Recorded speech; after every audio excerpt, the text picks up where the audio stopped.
On va parler, entre autres, de la femme et de la place qu'elle doit occuper dans la séduction.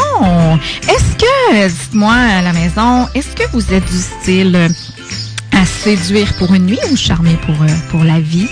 Alors, c'est de ça qu'on va parler aujourd'hui. Il y a plusieurs façons de cruiser. Et, tu sais, je regardais, en fin de semaine, j'ai lu le livre, justement, de notre invité, Pascal Piquet, Séduire pour une nuit ou charmer pour la vie. Vous avez compris qu'on s'inspire de son livre pour vous parler.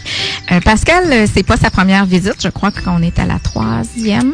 Bonjour à tout le monde. Bonjour, Pascal. Effectivement, c'est la 3e déjà. 3e, comme le temps passe, c'est ça. Oui. Alors, pour ceux qui te connaissent, ils sont contents de te revoir. Et ceux qui te connaissent pas, tu es une femme de communication. On a pu te voir. On te voit régulièrement dans les médias. Tu as été une séductrice avertie. Convertie, avertie, mais repentie. Oui, c'est ça. Et tu es auteure, formatrice et coach en programmation neurolinguistique. Et tu as ta propre méthode pour le coaching. On dit le coaching amoureux, ouais? Non, j'ai ma propre méthode pour le coaching, quoi qu'il arrive. C'est dans toutes les sphères. C'est professionnel, social, oui, privé. Ça.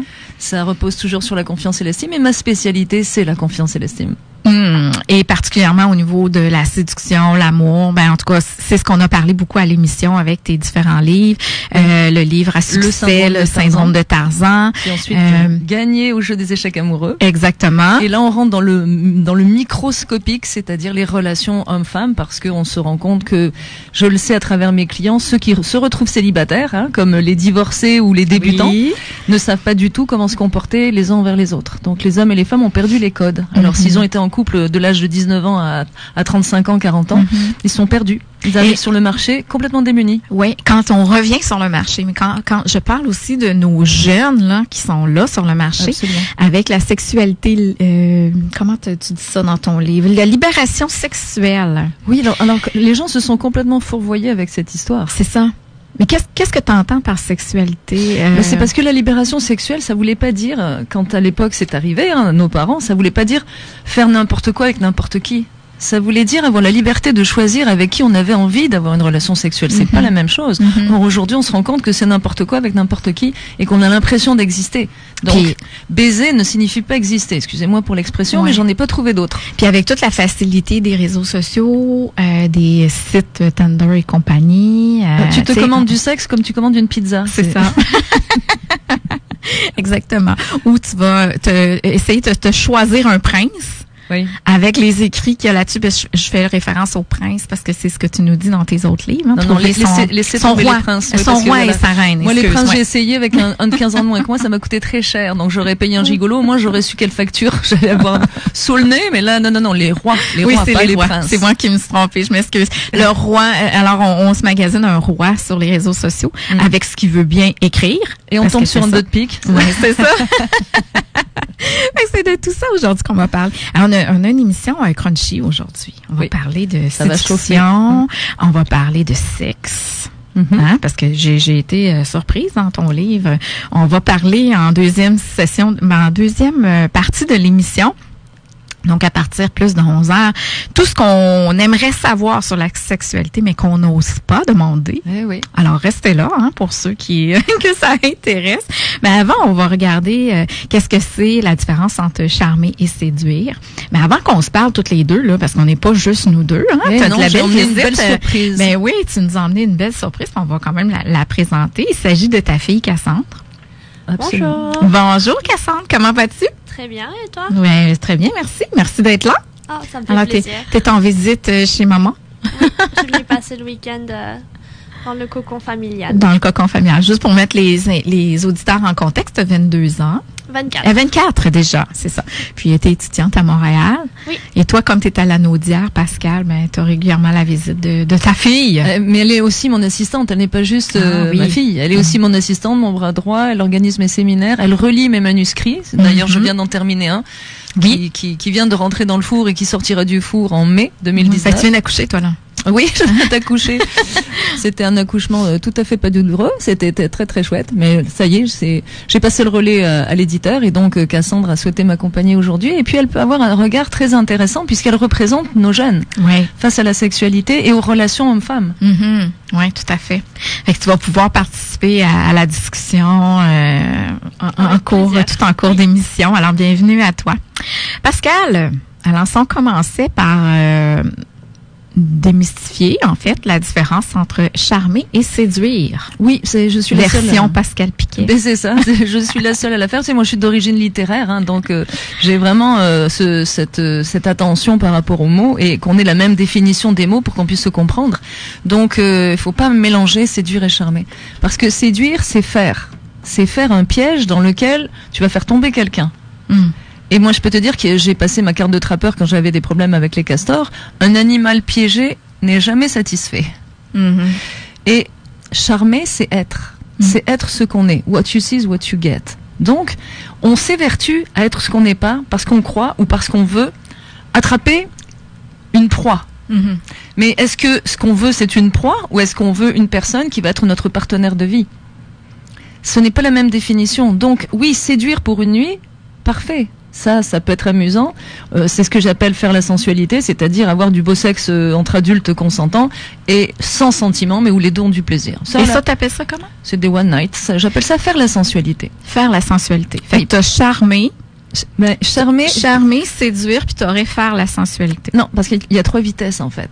OK. Ça dépend ce que tu veux. Tu veux charmer pour une vie ou tu veux séduire pour une nuit.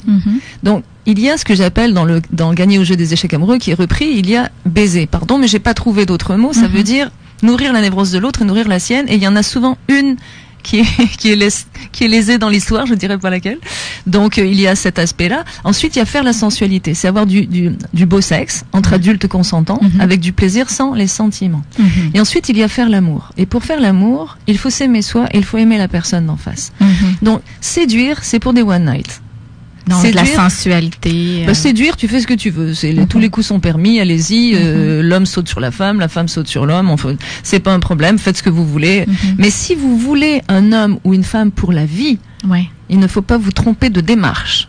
Parce qu'une femme qui se respecte, messieurs, si vous lui sautez dessus le premier soir, vous prenez une gifle et ça s'arrête là. Parce que le danger, c'est une personne qui souhaite charmer. Une personne tombe avec une personne qui veut séduire. Donc, ils n'ont pas les mêmes intentions. Non, du tout. Non, la femme sera offusquée. Il faut aussi le détecter. C'est pas si évident que ça, des fois. On va le détecter dans la tenue vestimentaire. OK. Au cours de l'émission, on va apprendre à détecter celui qui charme ou celui qui séduit. Exactement. Okay. On n'attrape pas les mouches avec du vinaigre. Donc, si mesdames découvrent leur corps au maximum, il faut qu'elles laissent aussi les hommes découvrir ce qu'elles dévoilent. Et après, ça produit ce que ça produit. Si vous voulez réveiller le cochon qui vit en l'homme, vous savez comment faire. Maintenant, si vous voulez réveiller le roi qui est en l'homme, c'est une autre démarche. OK. Puis, dans ton livre, quand tu parles de séduction, tu parles de Don Juan et Casanova. Oui, c'est 2 rythmes différents. Bien, en fait, le Casanova séduisait et allait jusqu'à l'acte sexuel. Alors que Don Juan séduisait mais n'allait pas jusqu'à l'acte sexuel. Donc il y a des gens qui séduisent et quand ils sentent que la personne est prise au piège, ils ne vont pas jusqu'à l'acte sexuel, ils disparaissent. OK. Alors que tu as ceux qui le syndrome de Casanova. Mais eux, ils sont satisfaits comment? Juste d'avoir comme... Dès que tu es harponné, ça les satisfait. OK. J'avais un petit peu ce problème-là quand sans autre raison là. Non, c'est parce que en fait, ils veulent conquérir les trophées quoi. Oui, ils se nourrissent du fait de séduire les gens, ça remplit leur vide. Il y a pas que l'alcool, la drogue, le sexe, le jeu, le travail, la nourriture qui remplissent le vide, il y a la séduction aussi. C'est un trouble du comportement. Séduire à tout va, c'est un trouble du comportement, j'en sais quelque chose, mais tu sais quand j'ai été cougar dans cette période-là de ma vie où j'avais la quarantaine et que je frappais dans les petits jeunes entre 18 et 25 ans, on s'entend que je voulais pas de sexe, je voulais juste qu'ils m'embrassent pour être certaine que je pognais encore. Ouais, que ça j'étais en train de redorer mon blason sur l'aspect féminin parce que mon mari avait tout broyé. J'avais broyé ma féminité, ma vie de femme, ma vie d'épouse, enfin tout avait volé en éclats. Donc je ne voulais pas du sexe, je voulais juste pour moi le simple fait qu'il m'embrasse C'était bon, ça voulait dire que ça y est, je plaisais, après je voulais me sauver. Ça suffisait. Fait que t'étais une séductrice. Mais une Don Juan. Non, Don Juan. Ouais, oui, Don Juan. C'est ça, je voulais ça, et puis après je voulais me sauver. Mais parce que ça redorait mon blason, et j'avais compris que les hommes de mon âge c'était trop facile, donc d'un coup je me suis rendu compte que je plaisais aux petits jeunes, et j'ai eu ce mauvais lien qui a fait mon subconscient, je me suis mise à frapper dans cette catégorie. Mais j'ai été une séductrice aussi avec les hommes de mon âge, parce que c'est la première fois que j'avais du pouvoir sur quelqu'un. Ouais. Et les premières personnes sur lesquelles j'ai senti que j'avais du pouvoir, c'était les hommes. Et donc, du coup, je suis devenue une dominatrice par le fait. Parce qu'en étant séductrice, on devient dominatrice. Ouais. On doit mener la danse. Et c'est fou, parce qu'on s'inscrit dans ce cercle vicieux sans s'en rendre compte. Ouais. C'est pour ça qu'il faut avoir bien présent à l'esprit que séduire, c'est faire un piège. Tous ces coachs en séduction, moi, j'ai les cheveux dressés sur la tête quand je vois ça. Ils t'expliquent toutes sortes de choses pour vraiment manipuler l'autre, pour le faire tomber. Et en priorité, ne rappelle pas la personne avant 3 jours, ça me fait beaucoup rire. Parce qu'une personne équilibrée, si vous la rappelez pas en dedans de 3 jours, ça veut dire que vous n'êtes pas intéressé. Elle passe à autre chose. Alors que quelqu'un qui est en déséquilibre affectif, il va se dire pourquoi il me rappelle pas, ça va faire monter la pression, puis on rappelle au bout de 3 jours et l'autre est soulagé, il va tomber dans le piège parce qu'il a cru que vous n'alliez pas le rappeler. Ah, fait qu'ils vont proposer de faire ça? Bien sûr, toutes sortes de choses. Les coachs amoureux, ça? Les coachs en séduction. Bien sûr. De laisser 3 jours. Oui. Je sais pas. Tu vois que j'ai vraiment jamais utilisé. Non, mais c'est clair. Voilà. Mais si vous voulez séduire, c'est bien. Mais si on vous vend un coaching en séduction parce que vous voulez rencontrer la bonne personne, c'est là qu'on se fourvoie peut-être. Ouais. Chacun fera bien ce qu'il veut. Mais moi, là, c'est pas du tout ça. Moi, je ne parle pas de séduction à mes clients qui sont célibataires et qui veulent à nouveau se remettre sur le marché, puis savoir quels sont les codes pour communiquer avec le sexe opposé. Donc, c'est une démarche complètement différente. Moi, je suis pour le charme. Le charme, c'est extraordinaire. Le charme, écoute, tu es ce que tu es, quoi que tu fasses. Que tu ris, que tu chantes, que tu sois malade au-dessus des toilettes, t'as toujours le même charme. Je veux dire, tu es toujours la même personne. Que tu sois derrière ton écran, derrière une photo Tinder, t'es le même. Mais surtout pas jouer un jeu. Faut pas jouer un jeu. Ça t'est arrivé, Marilyn, d'être avec une copine dans un bar et puis soudain, tu parles avec cette fille, tout va bien, et d'un seul coup, elle se met à rire comme une dinde, à prendre une voix très aiguë, elle te regarde plus, elle regarde au-dessus de ton épaule. Qu'est-ce qu'elle est en train de faire? Elle est en train de séduire quelqu'un qui est derrière toi. Oui, ça arrive. Mais elle vient de se transformer complètement. Ouais. Donc, on essaie de créer un piège en pensant que l'autre va tomber. Séduire, c'est faire un piège. Alors que charmer, c'est être. Et c'est tellement plus facile, mesdames et messieurs, d'être que de faire. Soyez qui vous êtes, parce que la personne d'en face, elle veut la vérité. Elle veut savoir à qui elle a affaire, et pas que vous brouillez les cartes et soudain on se retrouve face à quelqu'un qui n'est plus du tout ce qu'elle disait au départ. Mais tu sais, comme on disait au début, quand il est arrivé la libération sexuelle, là, que là on n'a plus de repères, on sait plus comment cruiser. Mais non. T'sais, on sait plus comment séduire ou charmer plutôt là. Mais il y a autre chose aussi, c'est que les femmes manquent tellement de confiance en elles maintenant que, au lieu de rentrer dans un jeu de séduction, parlons de séduction. Si vous voulez parler de séduction, c'est bien, c'est amusant. Vous voulez une one night, amusez-vous. Au lieu de donner votre numéro de téléphone à un gars qui vous plaît là et se planter devant lui et dire tiens voilà mon numéro de téléphone, ou se planter devant lui et lui dire chez toi ou chez moi, c'est affreux. C'est affreux, c'est comme si tu allais dans un grand restaurant et puis d'un seul coup on te donne le dessert tout de suite. Allez hop, pour apporter. C'est ça. Allez hop, c'est ça. Le dessert pour apporter. C'est ça. Moi j'étais une séductrice mais je m'amusais, je les séduisais. Il y avait une game entre les deux. Mais bien sûr, c'est ça. Il y a des codes, il y avait un jeu, puis je ne séduisais que ceux que je voulais vraiment dans mon lit, je séduisais pas tout va. Mais il y avait des codes bien sûr et puis je jouais les indifférentes, après je tournais autour, j'avançais, je reculais, j'avais des petites manigances comme ça, mais je m'amusais. Et puis lui tu aussi, préparais tes livres, toi, Pascal. Comment? Fallait que tu vives, tu préparais tes livres. C'est ça, c'est fou, hein. T'as tout si essayé. j'avais su à l'époque que ça me rapporterait de l'argent, mais d'une autre façon. Mais c'est ça. Amusez-vous, mesdames. Si vous voulez séduire, amusez-vous. Au moins, faites-en un jeu. Et puis, laissez croire à l'homme qui vous a choisi, que c'est lui qui vient vers vous, au lieu de vous planter devant eux. C'est tout ce jeu-là qui est agréable. Moi, je me régalais à l'époque. C'était, la névrose a des bons côtés, hein, tu sais, là. Comme un chat fait avec sa proie. Ben, c'est ça. Je regarde ma chatte qui va s'amuser. Oups, elle lance l'oiseau. Oups, elle rattrape.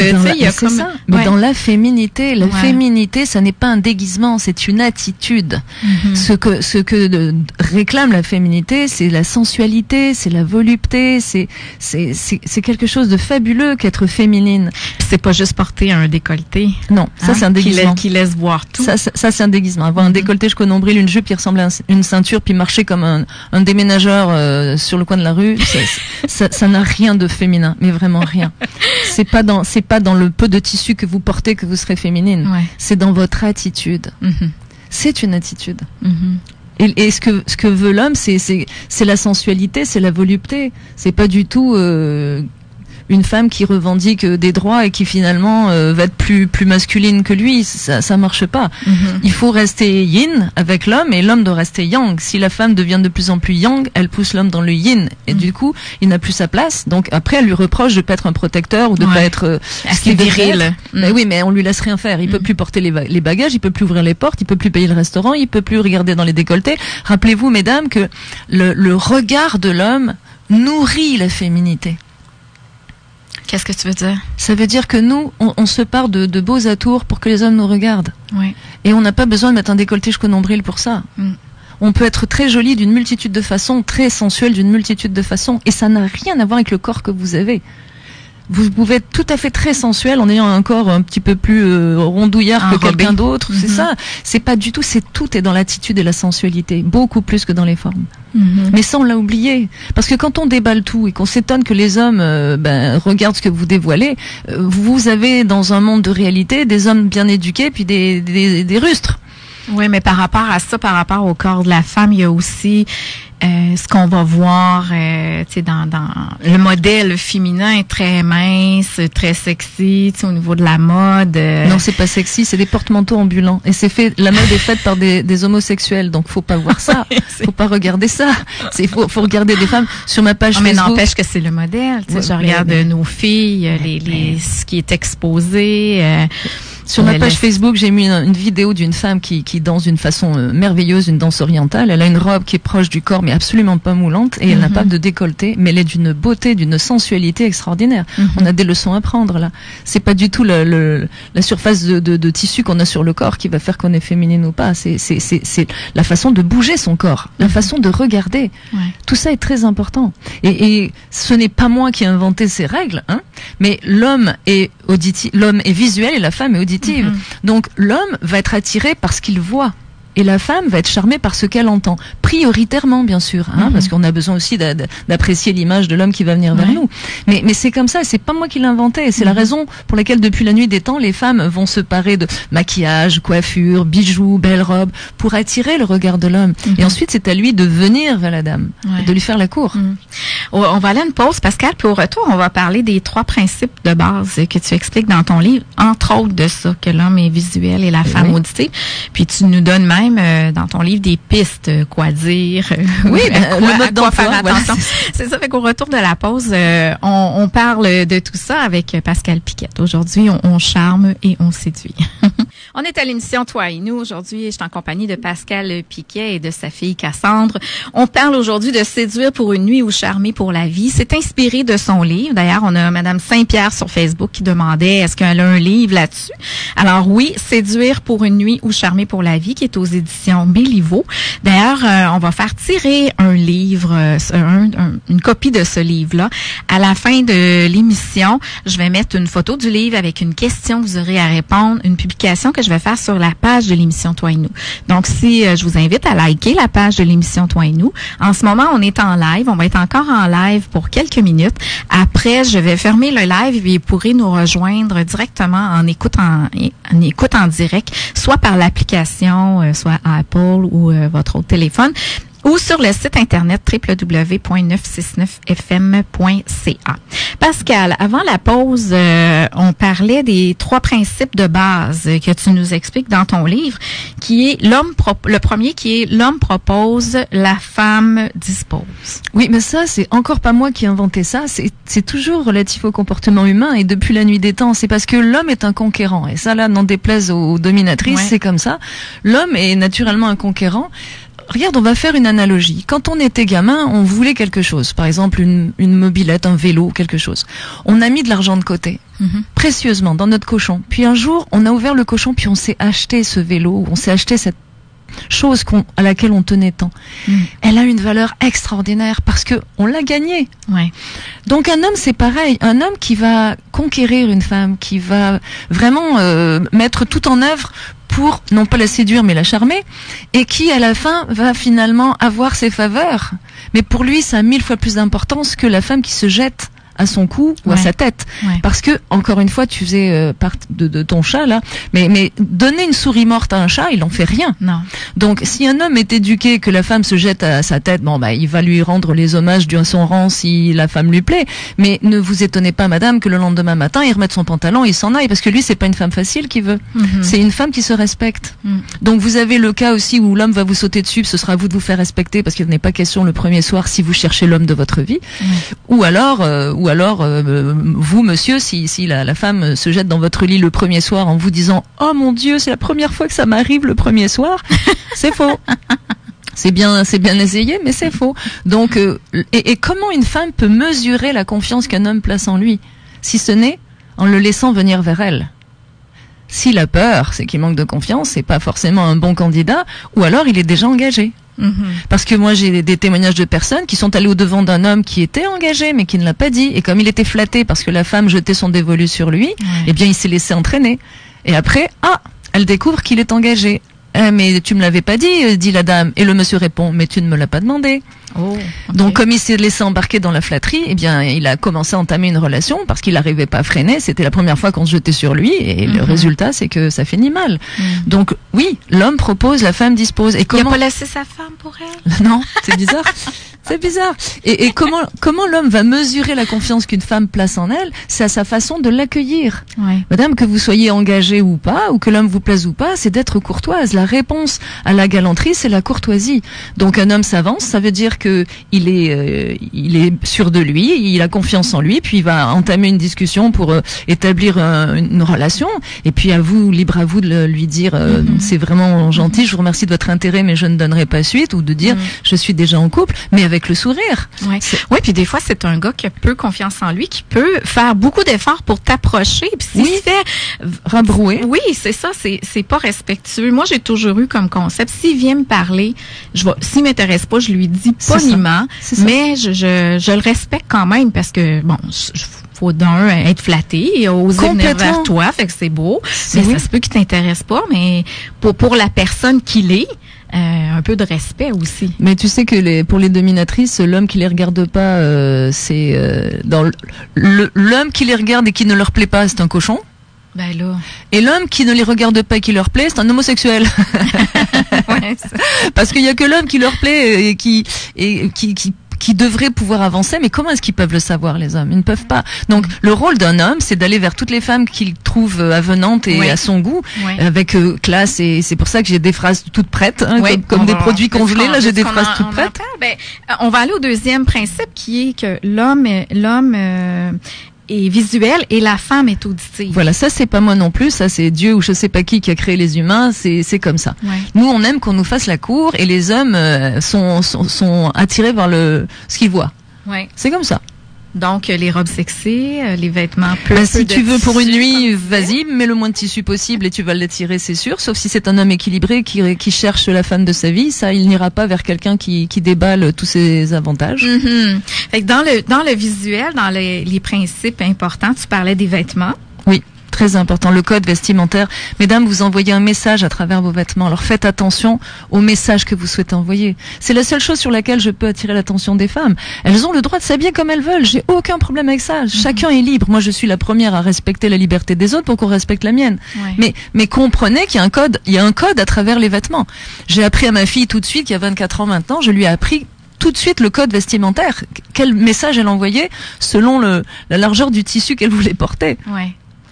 Puis, et le message, et pour les hommes, qu'est-ce que c'est? Parce que tu disais que l'homme est visuel, mais la femme aussi. La première chose qui va nous attirer chez... Sa façon de se vêtir, bien sûr. Ça dépend où il va être, ça dépend comment il va s'habiller, mais il faut que hommes et femmes gardent les vêtements dans lesquels ils sont le mieux. Il n'est pas question de porter des vêtements dans lesquels on n'est pas bien, juste pour faire un piège, juste pour séduire. Il faut être très bien dans vos vêtements, sinon vous aurez l'air de singe savant déguisé.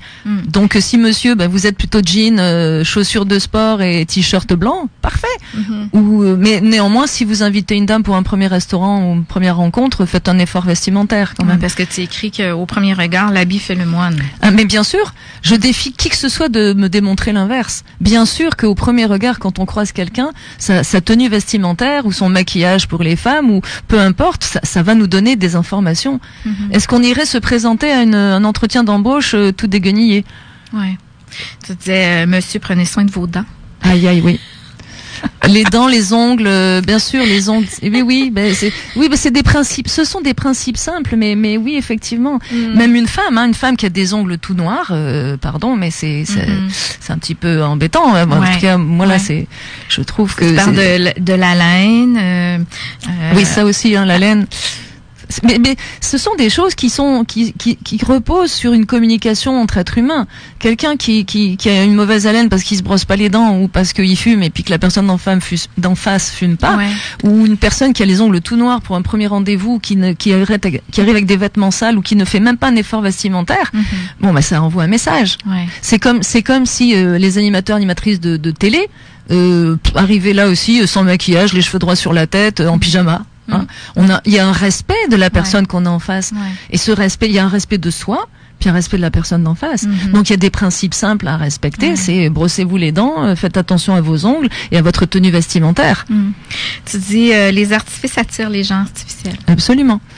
C'est clair. C'est certain que quand une femme a décidé de se faire refaire les seins parce que elle pense que ça va attirer les hommes et non pas parce que c'est bon pour sa confiance. Quand c'est bon pour votre confiance, foncez. C'est très important. Mais quand c'est juste pour faire un piège parce qu'elle pense que les gros seins attirent les hommes, ça n'a pas de sens. Parce que si vous utilisez, mesdames, des artifices, vous attirez des hommes artificiels. Ils vont être hypnotisés par vos artifices, mais vous n'irez pas loin. Parce que vous étonnez pas que si vos seins se dégonflent ou si à un moment donné vous prenez des rides, monsieur vous vire pour une plus jeune. C'est les artifices qu'il cherche. Ouais, c'est ça. On vous aimera comme vous aimez ou pas. C'est vrai. Si tu ne t'aimes pas, comment veux-tu qu'on t'aime? Et, tu sais, avec l'amoureux qui est dans ma vie, je dis on est deux à l'aimer puis on est deux à m'aimer. Et c'est vrai. Et il y a plus fort que ça, c'est que le matin quand je me réveille, je suis à ses côtés, je me moque complètement de la tête que j'ai. Je lui dis la tête que j'ai, ça m'est égal, c'est toi qui la vois. Moi j'aime la tienne quand je me réveille. Mais je cherche pas à avoir l'air de ce que j'aurais pas l'air, juste pour avoir l'air fraîche le matin ou je ne sais pas quoi. Je suis ce que je suis. Et le jour où ça fera plus son affaire, il me le dira.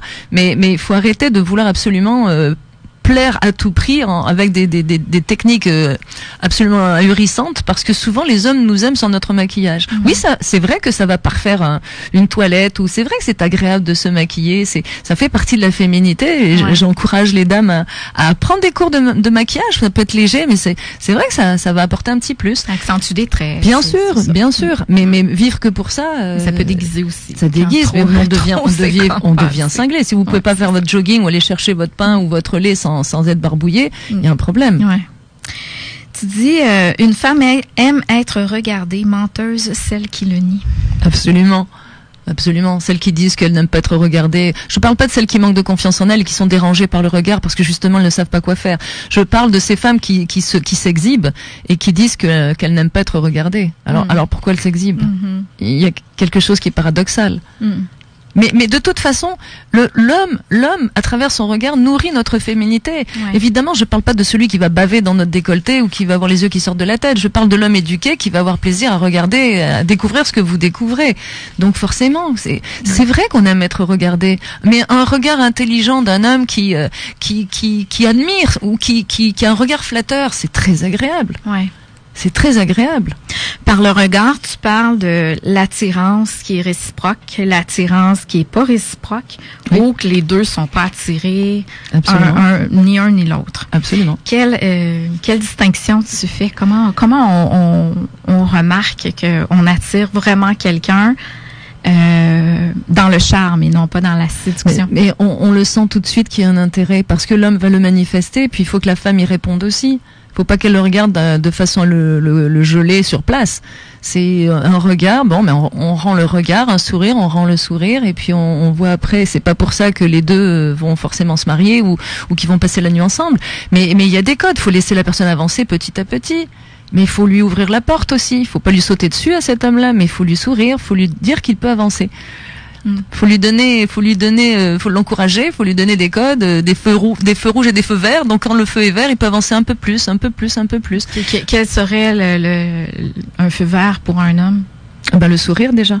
Okay. Mais ce n'est pas parce qu'une femme leur sourit que c'est gagné. Mais ça veut dire que tu peux approcher.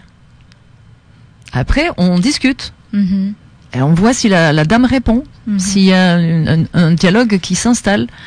Mais le plus dur pour les hommes, c'est de trouver ce qu'ils vont dire en premier. C'est pour ça qu'il y a des phrases toutes faites dans mon livre. Là, c'est ça qu'on s'en va vers ça, là, parce que tu disais que la femme, elle est auditive. Fait qu'elle elle aime entendre des belles choses. C'est ça. Puis, regardez, messieurs, vous n'avez pas à trouver la phrase du siècle. Juste bonjour, vous venez souvent ici, n'importe quelle banalité. Si vous plaisez à la dame, elle appréciera que vous communiquiez avec elle. C'est pas utile de sortir la blague de l'année ou d'avoir de l'humour ou Dieu sait quoi. Soyez juste courtois et souriant. Dans ton livre, tu dis de ne pas tutoyer. Non, mais je sais qu'au Québec, on tutoie facilement, mais un homme vis-à-vis d'une femme, ça ne se fait pas. Non? Non. Ça dépend des circonstances, si c'est dans une salle de sport mais quand vous voulez aborder une femme et que elle sera beaucoup plus flattée que vous vous voyez, même si après elle préfère le tutoiement, que l'inverse. Ah oui. Une femme qui a de la classe, qui a de l'allure et qui respecte certains codes, un homme qui souhaiterait me charmer, qui me tutoie comme ça, là, non, ça ferme la porte. Mais dans nos âges, mais comme l'âge de Cassandre. Ça, c'est différent, bien sûr. Ouais. Là, c'est du tutoiement. Ouais. Mais encore, ça dépend selon les pays, parce que c'est vrai qu'ici au Québec, les jeunes hommes qui m'ont approché m'ont dit tu très rapidement. Ouais. Mais encore en France, des jeunes hommes, vous voyez quand ils m'ont approché, et c'est vrai que j'ai apprécié le vouvoiement. Même à mon âge. Ouais. OK. Et jusqu'où tu l'apprécies? T'sais, est-ce que là, après avoir échangé, on tombe au-dessus ou on continue dans le vous? Dans mon cas, le vouvoiement, ça n'a pas été plus loin, mais c'est sûr que si j'apprécie la personne qui est en face de moi, je vais rapidement passer au tutoiement et ça va être... Est-ce que ça devient un feu vert, ça? Pour moi, oui. Ça devient une étape pour dire je t'apprécie assez pour qu'on puisse se côtoyer et apprendre à se connaître. OK. Pascal, dans ton livre, des exemples de phrases. Permettez-moi de me présenter. Je suis Joe Blow. Bonjour, bonsoir. J'ai tout de suite remarqué votre sourire. Permettez-moi de me présenter. Bonjour, je suis X et j'aime beaucoup votre façon de vous habiller. Il faut que ce soit sincère, hein? Ouais. Attention. Je vous ai remarqué tout de suite, vous rayonnez, vous avez l'air de vous ennuyer, puis-je vous tenir compagnie? Voilà. Ah oui. Me permettez-vous de vous tenir compagnie? Vous m'intriguez depuis tout à l'heure, je vous regarde et je me demande à quoi vous pensez. Vous avez l'air rêveuse. Voilà. Quelque chose m'attire chez vous et je n'ai pas résisté à l'envie de venir vous parler. Bref, là, tu donnes toutes sortes de... Chacun choisira sa phrase, mais c'est aussi simple que ça. Bon, mais de toute façon, avec le vouvoiement et puis la courtoisie, on ne peut pas faire d'erreur. On ne peut pas faire d'erreur parce que c'est du respect. Ouais. Attention, votre vocabulaire, il vous situe. Oui. Ah bah oui. Si vous parlez comme une charretière, madame, ou monsieur, c'est sûr qu'en face de vous, si vous avez quelqu'un qui est distingué, ça ne passera pas. Ouais. C'est certain. Tu parles de la galanterie aussi. Oui. La galanterie, c'est ce qu'avait dit Julie, une de mes clientes qui était venue en séminaire à Cuba. J'avais demandé la définition de la galanterie à chacun des participants et elle avait dit, la galanterie, c'est une attention sans intention. Donc, c'est les attentions de la personne, des hommes sans les intentions. Qu'il ferait à toutes les femmes. Bien sûr. Mais oui, mais l'homme doit être galant envers toutes les femmes, quel que soit leur âge. C'est la définition de l'homme. La galanterie, c'est un langage, c'est un code. C'est une courtoisie envers les femmes. Ouais. Et les femmes se doivent d'être courtoises envers les hommes.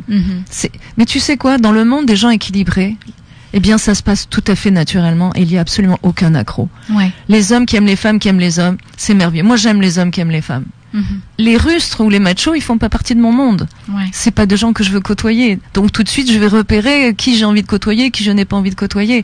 Mais quand tu as de l'allure, comme j'allais dire en bon québécois, quand tu as de l'allure, eh bien, les hommes vont te respecter. Ouais, ça vient, ça vient. Ils vont, je l'ai la faille. Oui, t'es bonne.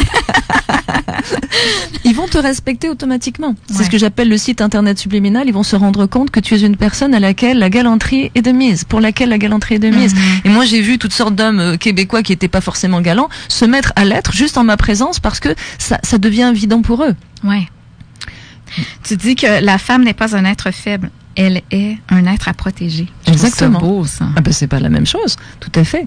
Moi là, c'est certain que mon amoureux, si on était attaqué, je préférais qu'il me protège, même si fut un temps où j'étais parfaitement capable de me protéger toute seule. Mais oui, mais on n'est pas, c'est pas le sexe faible. Ouais. Mais la femme, on la protège, bien sûr. Ouais. Puis d'un autre coup, il faut que la femme, on sache aussi accepter les compliments. Ah, ça c'est tout un art. Hein. Oui, il y a beaucoup de femmes qui sont dérangées par les compliments parce qu'elles ne savent pas comment réagir. Alors premièrement parce qu'elles ne le croient pas. Dès qu'un homme leur fait un compliment, elles ne le croient pas. Elles pensent que c'est encore une ruse pour tendre un piège et les faire tomber dans leur lit. Ou alors elles ne savent pas du tout comment réagir. Eh bien mesdames, c'est très facile. Vous dites simplement merci. C'est tout. On vous fait un compliment, merci. Puis moi je rajoute velcro. Colle-le sur toi. Ah, faut les prendre, complètement. Mais bien sûr, ça fait du bien. C'est une fleur de plus dans votre bouquet, bien sûr. Mais oui, c'est ça. Et même si le monsieur ne vous plaît pas, même si c'est un vieux monsieur ou quelqu'un qui est pas de votre goût, mais c'est un compliment. C'est un compliment. Ça fait frétiller 75 millions de cellules qu'on a à l'intérieur. Ouais. Avant d'aller à la pause, tu écris dans ton livre la personne que vous choisissez est votre reflet. Absolument. Comment expliques-tu ça? Tu veux que je l'explique maintenant ou on attend après la pause? On va le faire après la pause. Restez là. Puis au retour, on explique pourquoi la personne qu'on choisit est notre reflet. Restez là. 96.9 FM, l'alternative radio. Le Human CJMD, des vrais sujets, du vrai questionnement, de vraies réponses. La radio de Lévis. Vous connaissez une personne bénévole ou un organisme communautaire exceptionnel? Dites-lui merci. Présentez sa candidature au prix Hommage Bénévolat Québec d'ici le 5 décembre. Il pourrait recevoir l'une des plus hautes distinctions gouvernementales en matière d'action bénévole. Pour plus d'informations, rendez-vous au www.dites-lui-merci.gouv.qc.ca. Un message du gouvernement du Québec. Il y a maintenant un Belle et Florentine au 76B, route du Président Kennedy, à côté du bureau en gros et du shaker Lévis. En plus de vous servir des déjeuners incroyables, ils ont aussi un succulent menu dîner. Pour information, www.benetflorentine.com. Le samedi 10 novembre prochain, le cégep de Lévis-Lauzon t'invite à ses portes ouvertes qui auront lieu de midi à 15h. Ce sera l'occasion de découvrir la trentaine de programmes préuniversitaires et techniques qui s'offrent à toi. Le cégep de Lévis-Lauzon, ce n'est pas seulement qu'un établissement d'enseignement, c'est également un milieu de vie dynamique axé sur la réussite. Vise haut, exige un cégep performant. Choisis le cégep de Lévis-Lauzon. Le samedi 10 novembre de midi à 15h, on t'attend. Pour information, visite le cll.qc.ca. cll.qc.ca. Marcus et Alex, les deux snooze. Et numéro 10, 27 lentilles retrouvées dans l'œil d'une patiente au Royaume-Uni. T'en as pas des jetés à la place? Monsieur le docteur, je vois rien. Mais oui, mais t'as 27 lentilles dans l'œil, madame. C'est comme avaler sa gomme, ça? Eh oui. Les deux snooze. Lundi et jeudi, 18h. CJMD 96.9, l'alternative radiophonique. Nous, on fait les choses différemment. C'est votre radio. 50% talk, 50% musical. Talk, rock and hip-hop radio station. 96.9 FM, l'alternative radio. CJMD, humainement vôtre. La radio de Lévis. On est en compagnie de Pascal Piquet à l'émission Toi et nous. Aujourd'hui, on parle de séduire pour une nuit ou charmer pour la vie. Pascal, avant la pause, j'ai lu une bien belle phrase qui est dans ton livre. La personne que vous choisissez est votre reflet. Absolument. Parce que on va choisir une personne que l'on pense mériter. Donc, si vous êtes une reine, vous voulez un roi. Oh, ouais. C'est comme si on était dans la jungle, on ne sait pas quel animal on est. On ne sait pas si on est une girafe, un hippopotame, un crocodile ou une gazelle. Et qu'on se met à courir après n'importe quoi. Donc on se retrouve un crocodile en couple avec une gazelle, une girafe en couple avec un lion, ça marche pas. Donc on va chercher la même personne que soi ou alors la personne qu'on pense mériter. Et souvent, il y a des dysfonctionnements parce qu'on va aller chercher quelqu'un qui est bien inférieur à ce qu'on voulait. Parce qu'on pense qu'on ne mérite rien d'autre. J'en suis un exemple vivant. Quand j'étais en couple avec un garçon de 15 ans de moins que moi, au lieu de dire bonjour, je suis Pascal Piquet, je suis quelqu'un de bien, tu sais ce que je disais? Je disais, hé, t'as vu qui je me tape? Hein? Un gars de 15 ans de moins que moi, beau comme un dieu. C'était pitoyable, parce qu'en fait, c'était un trophée. Et j'essayais de renvoyer un reflet de moi à travers ce garçon. Donc la personne, regarde les couples. Tu prends Obama et sa femme Michelle. Regarde le beau couple que c'est. Ah oui, vraiment. Il y a une cohérence dans ce couple. Ce sont deux dominants, c'est-à-dire des gens qui sont équilibrés. Ouais. Dominant versus dominateur et dominé. Donc on voit d'autres couples qui sont mal assortis. Tu prends Trump et sa conjointe, ça n'a pas de sens. C'est Barbie et Dominator. Ah non, c'est sûr. Donc lui a simplement voulu envoyer le message qu'il est capable de se payer les plus belles femmes de la planète, et elle, chacun y trouvera la signification qu'il veut, ça m'intéresse pas, mais on voit bien que ce ne sont pas des couples cohérents. Non. Donc si moi on apprenait que Pascal Piquet... Ça paraît dans leur comportement. Exactement. Si demain on découvrait que mon amoureux secret c'est un gars qui est sur le BS... quand on me dit pourquoi tu veux pas dire, je dis parce qu'en fait il a 90 ans, il est en prison, il est marié. Mais tu vois, ce serait incohérent. Personne peut m'imaginer avec quelqu'un comme ça. Même pas moi. Mais c'est important d'aller chercher quelqu'un qui est le reflet de ce que l'on pense valoir. Donc si je suis quelqu'un de bien, je vais chercher quelqu'un de bien. Si je suis une reine, je vais chercher un roi. C'est vraiment important. Et c'est pas vrai que les princes épousent les bergères et les princesses épousent les bergers. C'est pas vrai. Il y a aucune des femmes qui nous écoutent qui aurait envie d'être dans la famille royale avec les journalistes collés. Ça veut dire que Cendrillon et son beau prince. Mais personne n'a envie d'aller dans la... Mais tu sais que c'est un métier, hein. C'est un métier d'intégrer une famille royale. Même être une femme de président. Moi, j'ai une cliente qui était destinée à être femme de président dans un pays et qui est allée en Suisse dans une école. Parce que c'est pas drôle, hein. Moi, là, je me vois pas du tout marier à un roi ou quoi que ce soit. Il faudrait que je sois sérieuse, j'en suis incapable. Il faudrait que je me tienne bien. J'arrête pas de rire, j'arrête pas de faire des farces. Moi, je serais incapable d'être dans la famille royale. C'est un métier. Donc, est-ce qu'on a vraiment envie de se retrouver dans des circonstances pareilles? Et regarde, même si parfois il y a des membres d'une famille royale qui se sont un peu écartés du chemin avec des choix de conjoints un petit peu abracadabrants, mais en général ils reviennent dans le droit chemin. Ou alors la famille est outrée, ou alors ils le font juste pour embêter la famille. Mais généralement, il faut être du même milieu. Ouais. Mais on souffre sinon. On souffre. Moi, je me rappelle d'un gars du village qui me chantait la pomme, comme on dit, et puis qui avait 10 ans de moins que moi et qui avait un vocabulaire, il sacrait tous les 3 mots. Il avait les ongles tout noirs, il était ferrailleur, mais je lui ai dit, si je te faisais rentrer dans ma vie, dans mon monde, il faudrait te changer le vocabulaire, la coupe de cheveux et la tenue vestimentaire. Tu te reconnaîtrais plus, mon garçon, tu te regarderais dans le miroir en te demandant qui tu es. Parce que moi, là, j'ai besoin de quelqu'un qui est représentatif. J'ai besoin de quelqu'un qui soit aussi littéraire que moi, qui soit entrepreneur comme moi, quelqu'un qui a les mêmes caractéristiques que moi. Ouais. Donc, qui te ressemble. Qui me ressemble, parce que c'est faux que les extrêmes s'attirent. C'est la névrose qui fait en sorte que les extrêmes s'attirent. C'est juste la névrose. Sinon, les gens qui sont heureux, ils sont pareils, avec des habiletés différentes. Ouais. Mais ils sont même registre de croyances, de valeurs, même éducation. C'est très pénible. Moi, j'ai des femmes qui me disent, mais il a aucune éducation, donc elle se retrouve avec un conjoint qui n'a aucune galanterie. C'est ça, mais aucune galanterie pour lui, tenir la portière, pourquoi faire Oui, évidemment, on tient pas la portière pour aller faire les courses au supermarché, mais quand madame est bien habillée, que vous allez au restaurant, s'il vous plaît, tenez-lui la portière. Ayez les égards dus à son rang, parce que c'est particulier comme soirée, elle est bien habillée, elle a des talons hauts, ça demande quand même une autre attention. Mais sinon, c'est très souffrant. Une personne me disait, mais même au restaurant, il sait pas se tenir. Mais oui, mais regarde, oui, ben à ce moment-là, c'est très souffrant d'être avec quelqu'un, et même pour celui qui n'a pas la même éducation, c'est très souffrant parce qu'il arrête pas de se faire dire fais ci, fais ça, fais pas ci, fais pas ça. Il devient fou. Il devient fou. D'ailleurs, cette cliente-là qui a beaucoup de classe, mais qui s'est accoquinée à un monsieur qui lui n'avait pas cette éducation-là, c'est tout. Puis c'est pas un mauvais gars, c'est pas critiquable. Non, c'est ça. Mais peux-tu croire qu'il était content de la ramener au train?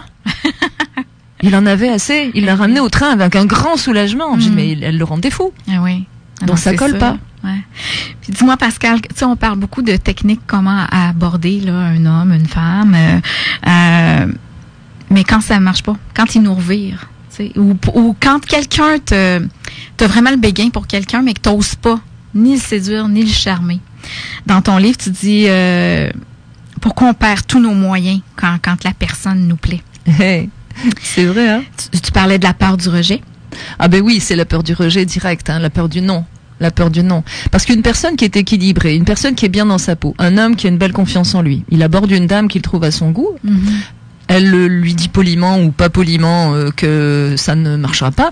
Cet homme-là, si elle est grossière, il va dire ouf, je l'ai échappée belle, c'est vraiment pas ma reine. Ouais.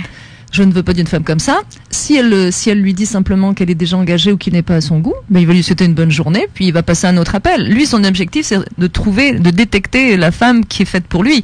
Donc la femme qui lui dit non, c'est donc qu'elle n'est pas faite pour lui. Donc quand on vous dit non, madame ou monsieur, quand on vous dit non, on vous dit simplement je ne suis pas la bonne personne pour toi.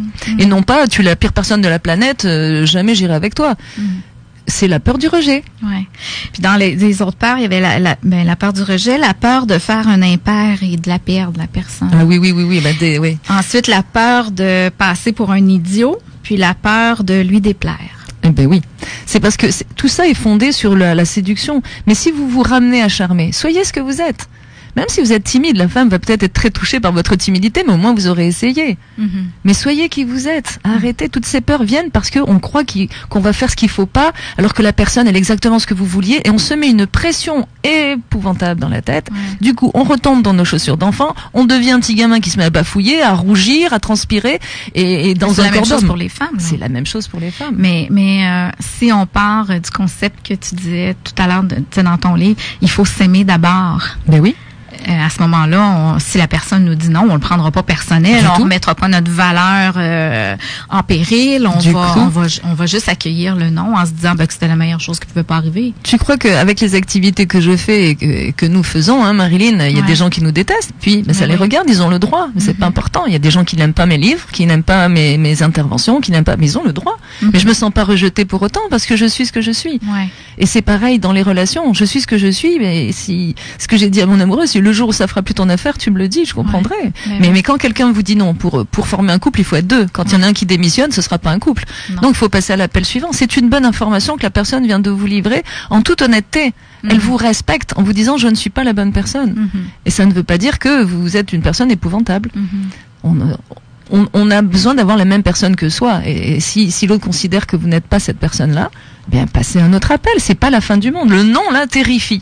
Terrifie. Mais il y a aussi dans le fait, quand on parle de couple brisé ou de revenir sur le marché, de recommencer à zéro, il n'y a pas une peur aussi, à un moment donné, quand tu viens, là, t'es dans ta guérison de la peine d'amour, une peur de plus jamais être capable de retrouver l'amour. Fait que là, on dirait que dès que le premier, tombe en amour avec toi, tu peux être porté à vouloir accepter, même si c'est pas parfait, même si, au cas où. Fait qu'il y a toutes sortes de patterns qui fait qu'on reste là-dedans.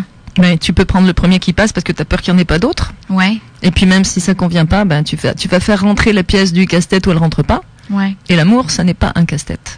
Donc forcément, oui, mais la première peur du célibataire, c'est et si jamais je restais célibataire toute ma vie. Ça, c'est quand une personne est en déséquilibre affectif. Parce qu'une personne équilibrée, elle se remet d'aplomb, puis elle sait qu'il y a forcément quelqu'un pour elle et qu'elle va prendre le temps de choisir la bonne personne. Parce que le célibat, c'est la capacité d'attendre la bonne personne au lieu de sauter sur n'importe qui. Donc une personne équilibrée va se remettre d'aplomb et va être persuadée. Moi là je suis persuadée que c'est l'univers qui s'en occupe, c'est l'univers qui distribue. Donc quand deux personnes vont bien, l'univers va les mettre sur la même route. Sinon, pour ça, il fallait bien. Sinon, il faut que les deux, quelqu'un d'un peu tout croche. Mais c'est ça, c'est ça. Mais il faut que les deux aillent bien pour que l'univers les mette l'un sur la route de l'autre. Sinon, ils grilleraient des relations qui sont faites pour être extraordinaires. Mais il y a un chacun pour chacune et vice versa. Mais il faut y croire. Parce que si tu crois que jamais tu rencontreras quelqu'un, ça s'inscrit dans ce que j'appelle le site internet subliminal et effectivement, tu repousses les candidatures. Tu dégoulines de névrose et de souffrance et tu repousses les candidats. Fait que c'est donc un art. Quoi donc? C'est ça, de charmer, de séduire, mais c'est l'art d'être soi. Exactement, c'est ça. Tout simplement, mais c'est tellement simple de charmer, soyez qui vous êtes. Portez les vêtements que vous aimez porter. Bon, même si vous lavez pas les ongles et vous brossez pas les dents, vous allez tomber sur quelqu'un qui se lave pas les ongles et qui se brosse pas les dents. Voilà, c'est pas un problème pour moi. Il faut juste être pareil. Mais à partir de là, oui, c'est l'art d'être soi-même. Faut être pareil, puis faut accepter qu'il y a un féminin et un masculin. Ah oui. Donc, laisser l'homme être masculin et accepter la femme féminine. Bien sûr, ça n'empêche pas que madame peut passer le tracteur à gazon et que monsieur peut cuisiner. Ça ne enlève aucune masculinité d'aimer faire la cuisine. Mais ce qui est embêtant, c'est quand certaines dominatrices prennent le rôle de l'homme. Elles sont enragées après. Moi, j'ai jamais compris comment ces femmes-là pouvaient se laisser couvrir par des hommes qu'elles méprisaient. Ça, je comprends pas. Je comprends pas qu'on ait une relation sexuelle avec quelqu'un qu'on méprise. Ça ne marche pas. Il faut admirer la personne en face, c'est votre miroir. Ouais. Donc si c'est un miroir déformant, on se traite de tous les noms, puis après la réconciliation sur l'oreiller, ça n'a pas de sens. La personne qui doit le plus vous honorer vient de vous insulter, voire de vous taper dessus, ou vous venez de taper dessus, et après on a une relation sexuelle. Il y a quelque chose qui marche pas. Ouais. On se rassure. Après s'être détruit, on se rassure. Ça marche pas. C'est pas sain. Non, pas du tout. Dans le processus de charmer pour la vie, tu parles de 11 faveurs pour conquérir une dame. Oui. Là, je ne te demanderai pas par cœur. Non. La première, c'est... Moi, j'ai compris ça comme des étapes. Puis après les avoir lues, tu dis, ils sont pas nécessairement dans l'ordre. Sauf la dernière. J'ai Absolument. retenu la leçon. Oui. Alors, dans les faveurs, tu parles... premièrement, elle vous laisse vous approcher et vous parle. Oui. Hein? Fait que ça, c'est, supposons, on est dans le scénario qu'on se voit dans un bar, exemple. Oui. Bon, puis on peut prendre ce que Cassandre disait. Au début, il vient, il vous voit, puis là, on parle. Fait que je le laisse approcher. Puis on tombe au-dessus. La deuxième faveur, tu disais, elle accepte de vous donner son adresse courriel ou son numéro de téléphone ou elle prend le vôtre. Deuxième feu vert. C'est un feu vert. Oui. OK. Que dans le fond, il y a attirance pour les deux. Oui. OK. Troisième faveur, vous la contactez ou elle vous contacte et vous obtenez un premier rendez-vous. C'est la femme ou l'homme à appeler? Ça dépend. Ça, chacun. Si c'est la femme qui est partie avec le numéro de téléphone, sensiblement, ça va être elle qui va devoir appeler. Dans le fait de charmer, est-ce que la femme devrait se laisser charmer? Est-ce que ça revient à l'homme de faire ça? Ou... Si lui est parti avec son numéro de téléphone, oui, c'est à lui d'appeler. Oui, ça, oui. Mais c'est à lui d'appeler. Est-ce que ça devrait être à lui de prendre le numéro de téléphone? Il propose. Il y a des femmes qui ne le donneront pas, puis elles auront peut-être tout à fait raison, et elles prendront plutôt le numéro de téléphone du monsieur. Si elles repartent avec le numéro de téléphone du monsieur, il est évident que c'est à elles d'appeler. Si elles donnent leur numéro de téléphone au monsieur ou leur adresse email, c'est à lui. Est-ce que c'est plus un feu vert?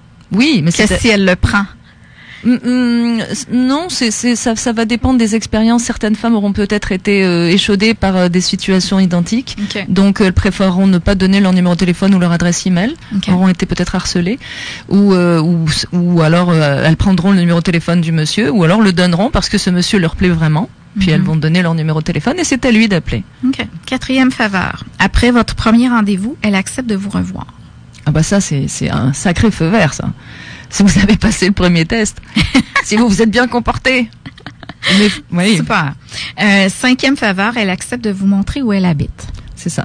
Donc ça, c'est après... après le restaurant, après le moment où... Après le numéro de l'échange, numéro de téléphone, après le restaurant ou la soirée ou la marche. C'est ça.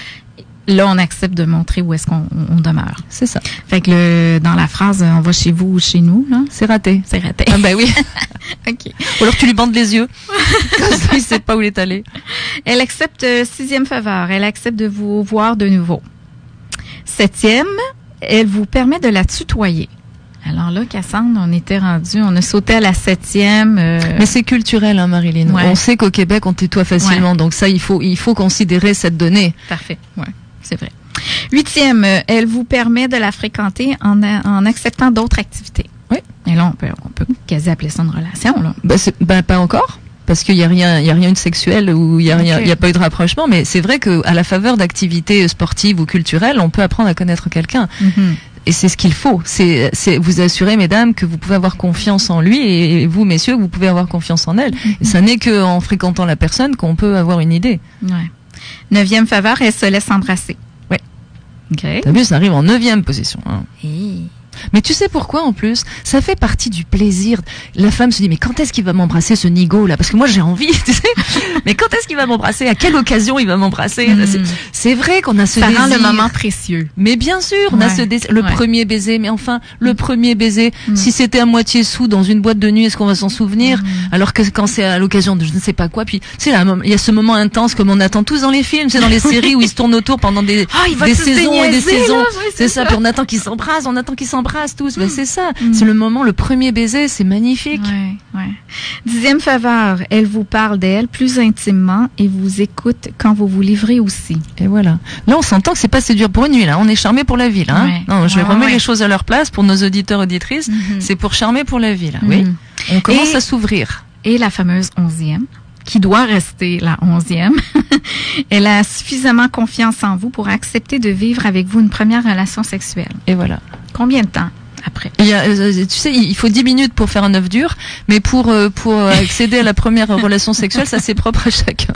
Ça là, ça dépend vraiment de beaucoup de choses, mais dans le respect, c'est très important parce que tu sais, pour l'amour là, c'est mon fameux crack: confiance, respect, admiration, complicité. Ouais. Bon, confiance. Il faut avoir confiance en l'autre et confiance en soi. Mais déjà confiance en l'autre. Confiance que ça va pas être juste pour une nuit puis après qu'il va disparaître.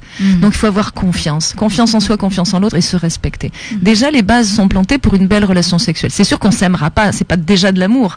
Mais ça va être une belle relation sexuelle. La pression que les hommes se mettent pour cette première relation sur la longueur de leur zizi puis leur performance, c'est affreux. Et les femmes se mettent une pression monumentale aussi parce qu'elles sont à faire ceci ou cela. Ça n'a pas de sens. Ça n'est pas des Jeux Olympiques, le sexe. C'est juste de l'intuition, c'est de la confiance, c'est du bien-être, c'est sensuel, c'est intuitif. On n'a pas de diplôme, il n'y a pas de ceinture noire du sexe. Faut arrêter avec ça. Ouais. Tout le monde se met une pression infernale. Mais quand vous connaissez pas la personne, vous sautez dans le lit, on fait n'importe quoi. Il y a des messieurs qui pensent avoir des problèmes érectiles, ce qui est faux. Et puis des dames qui sont toutes perdues aussi et qui osent pas faire ceci ou cela, ou qui n'osent pas dire qu'elles ne veulent pas faire ceci ou cela. C'est la foire d'empoigne. Mais c'est quoi, Pascal? On va aller à une pause. Il est 11h.